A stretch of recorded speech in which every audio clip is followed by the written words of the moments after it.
kind of talking, essential needs came up in the context of language, and you were talking about this tribe. But I guess just if most of the people listening to this are going to be English speakers, so if, without going and learning a tribal language, like how can we take these essential need concepts and apply them just within English? Yeah, absolutely. There's actually a method for doing exactly that, and it's called nonviolent communication by Marshall Rosenberg, and that's the subject of the children's book that I worked on with Chris Hartstein. And basically, what it reframes is thinking about things in terms of needs, and distinguishing our feelings, our needs, and our observations. And so that's something that's really hard for people to do. And to give an example is, let's say you did something that I wasn't happy about. Like, let's say you left your chair out in the cafeteria or something, and it was dirty, it was messy or whatever, and then you just left. And I saw that, and I was really upset about it. So the normal programming that we go through is we think, well, Jake is, sorry, Jake, I'm demonizing you right now. But Jake is a jerk, and he's terrible, and why would he do this? He clearly doesn't care about other people, and he's just doing this because he's selfish. And I don't like Jake or whatever, right? So that's the normal programming, getting mad, etc.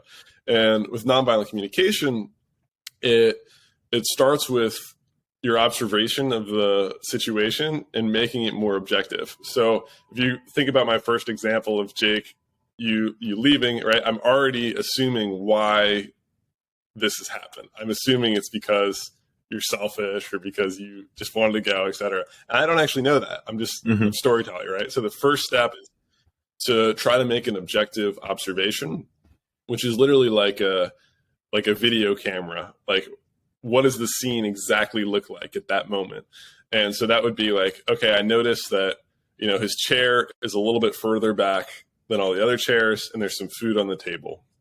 And just thinking that and saying it, all of a sudden you're slowing yourself down. You're bringing yourself back from this chain of storytelling that you don't even know whether or not it's true, right? So starting with that observation of just, here's what I'm seeing, right?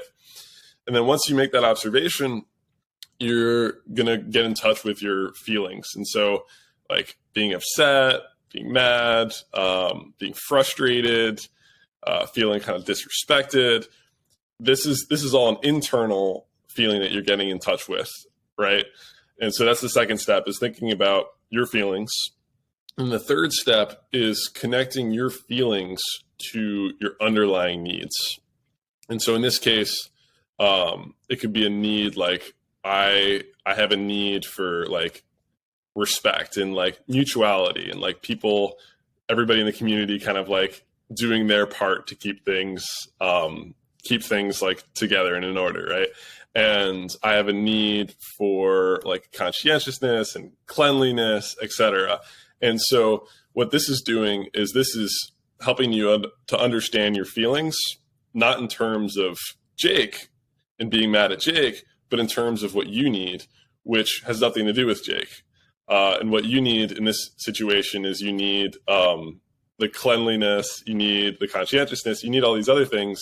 And the reason that you're upset isn't because you're mad at Jake, it's because your needs aren't met. So suddenly you have so much more power in this situation because it's about you and your needs, and it's not just about the other person or what's happened that's made you upset, right? And so it's allowing you to understand your emotions and understand the needs underneath your emotions.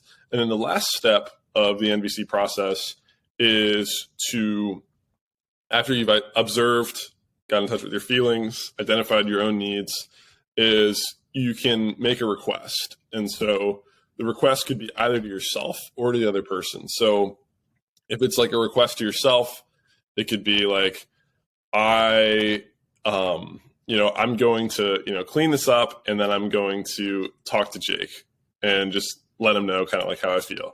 Or the request could be literally to Jake, like, listen, Jake, like, I know you might have been busy. I know you might have, like, really had to go, but like I have a need for these things. Like, I really value, cleanliness and everybody like taking care of their stuff. Would you be willing to like push in your chair and like put away your food next time? And so the request part is like, what do I want to do about it? What do I want to do about the situation? And usually if you go through the stages of observing objectively, getting in touch with your feelings, understanding your own needs, then the request that you make comes from a lot better place than the initial reaction of just how you felt without going through that process, which is usually just based on those emotions, and doesn't tend to go over well. It tends to just end in more conflict and disagreement between people. So that's what my children's book is about. I love it. Yeah. It seems just like it's a logical framework to understand and communicate emotions. Is that a fair way to kind of reframe it? Exactly. And it's not something that you have to like use all the time. It's not like I'm like, every time I have a conflict, I'm like, let me go through each step, because that's not really like how we do things. But it's good to have as kind of a tool or an idea in the back of your mind that you can kind of use this process if you want to tap into it. I think just the first step of like recognizing like this is something I'm feeling and there's a reason I'm feeling this way. It's like, rather than just like feeling and reacting, like rather than just sort of blindly like being guided by your emotions, it's just introducing that extra step of reflection. And the NVC method is like, it's more in depth, like what you actually do with that reflection. But I think just having any type of reflection is really a huge